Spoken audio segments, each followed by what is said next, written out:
Star Wars Knights of the Old Republic is Bioware's marriage between their real-time with pause gameplay and LucasArts' biggest and most popular brand. Released in 2003, even though it was delayed several times, this is 1 year after their previous release title, Neverwinter Nights.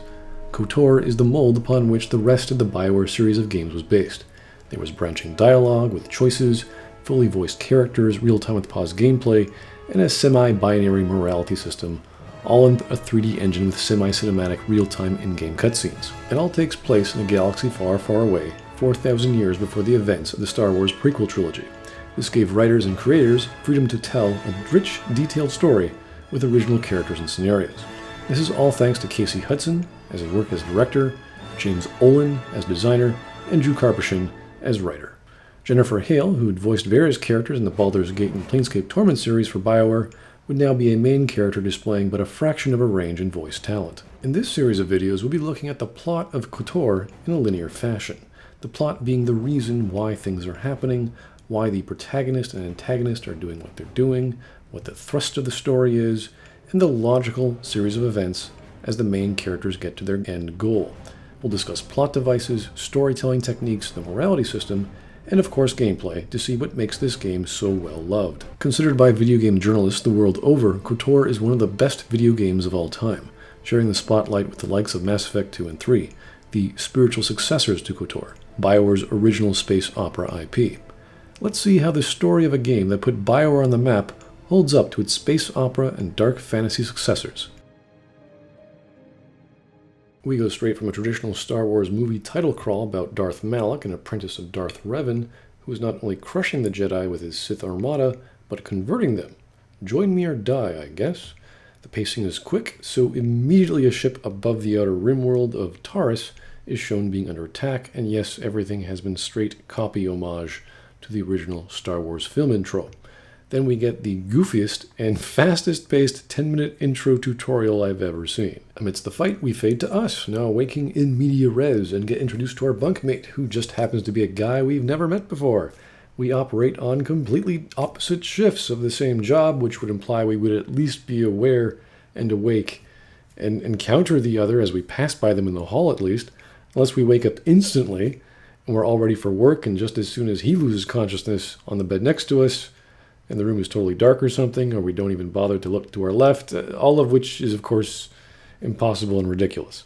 He introduces himself and us, and then explains how great a scout we've been, and that we, whoever we are, have discovered more planets than he's ever heard of, but you both swore an oath to the Republic and to protect someone named Bastilla, essentially the captain of the ship, but not really the captain, and thus we have to go find her and ensure her safety, even though that's the role of the captain. It's all clunky tutorial dialogue, but it's fast and gets to the point. We're told Kaidan is a badass pilot and we all have to get to the bridge, which probably doesn't sound like the wisest choice when being attacked and boarded, but whatever, bridge it is. So after fighting some obligatory red shirt Sith, we get to the bridge, but no Shepard. Tutorial guy assumes they went to the escape pods, but if Shepard's gone, the Sith will just blow up the ship, okay? And in typical red shirt tutorial fashion, our bunkmate sacrifices himself to hold off a dark Jedi. Yeah, that'll work out real well. Kaidan teaches us about our stealth skill, which doesn't seem to work out so well. And he tells us to get to the escape pod since Shepard has already left the ship through hers. We're not exactly getting too confident on our captain here if we're the last one on board. We are just zipping along with the story. We then get a choice, or more of a suggestion really, where Kaidan says to use a droid or splice into computers and use the ship's security system to help us fight off the Sith. We can end up just doing both. So everyone just blows up real good, and we crash land our escape pod directly onto which looks like a futuristic city. Of course, this doesn't cause much of a commotion, and made us go into another sleep for some reason. You'd think escape pods in a spaceship would know how to, land relatively safely. We get a cutscene of us dreaming and some girl with a yellow saber fighting some dude in black. We wake up to Kaidan, who's been creepily taking care of us for several days. We've been asleep the entire time, and he amazingly dragged us to an abandoned apartment while we were banged up pretty good. But I guess a few days of sleep, and we're just right as rain. That's incredible, or Kaidan isn't telling us how he healed us up with his MacGyver doctoring skills. Anyway, due to our bonk on the head, it gives Kaidan the perfect line to say, "That smack to your head did more damage than I thought." Which gives him the narrative excuse to give some expository dialogue, and tells us that Shepard stopped Darth Revan, and it's likely the Sith are after her because of that. She's essentially a war hero and is one of the key figures fighting in this war against the Sith.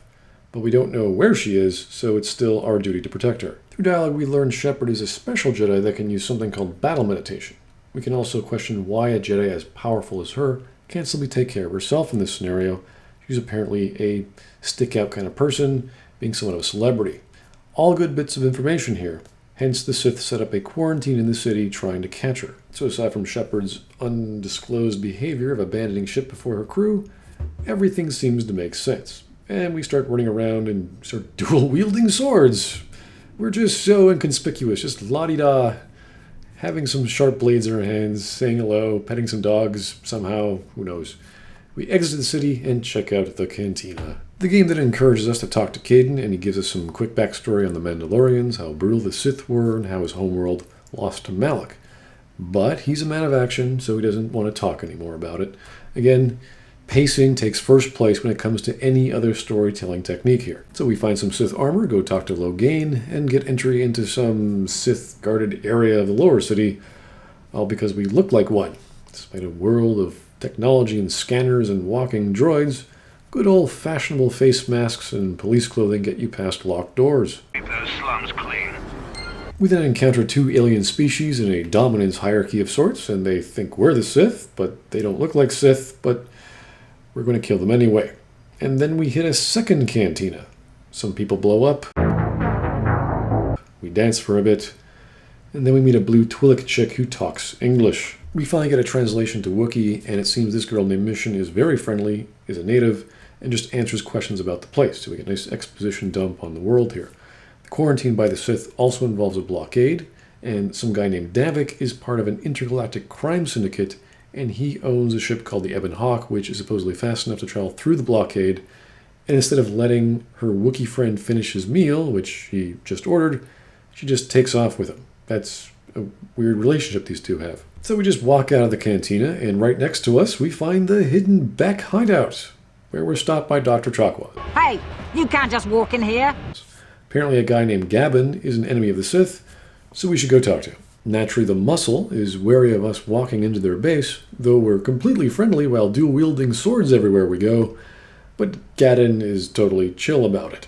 Now step aside and let them pass. As you wish. You can speak to Gadden if you want. The scene transition could use some work. Anyway, Green Lantern is totally against the Sith and their martial law, and the Volkars, a rival gang, took Shepard prisoner, which is kind of odd since she's apparently this amazingly powerful Jedi.